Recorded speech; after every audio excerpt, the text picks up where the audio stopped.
Our second type of barrier to entry comes when we, as a supplier, become able to produce at a lower price than our competitors. See, if we have a lower average cost curve than the typical supplier, the typical producer, then new firms that come in are more likely to be like those typical producers. The new firms will come in, drive the demand for our product back to where if we were a typical producer, we'd just be making zero profit, but if our average costs are lower than that, then we can continue to earn economic profits, positive economic profits in the long run. Okay, great. How do we gain these cost advantages? Well, I've got a few different methods for doing that here.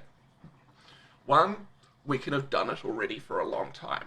The longer we've been working on doing a particular thing, the more likely it is that we've figured out efficient, cost-effective ways to do that thing.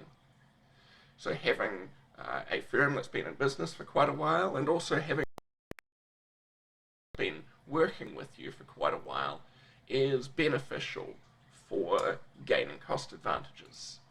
Second one, we can use mass production to produce things cheaper than other firms, and use research and development, particularly into process research, in order to try to produce things cheaper than other people. McDonald's, for example, can make chicken nuggets for pennies a piece, and it does this not at the local McDonald's store, but it does it at factories where they produce those chicken nuggets for hundreds and hundreds of McDonald's stores.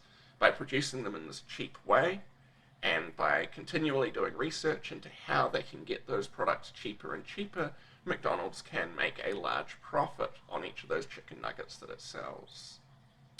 Third one, we could try to arrange relationships with suppliers so that those suppliers will give us inputs cheaper than they're willing to give them to other firms. Walmart is well known for doing this. If you want to get your product into Walmart, there's a good chance that you're going to have to cut Walmart a deal on the price of your product. See, if you see a lot of advantage to having your product in Walmart, then you might be willing to take a little bit of a hit on your profit margin in order to make sure that Walmart stocks your product. Because as it does that, you make a larger profit over a smaller number of units, over a larger number of units sold. A fourth way that we can do this is to ensure that other firms don't have access to a particular input into the production process. If your rivals are unable to access a particular input, then that's going to make it more difficult for them to compete effectively on cost with you. And next up, you're going to see a video that talks a little bit about how De Beers, the diamond cartel, got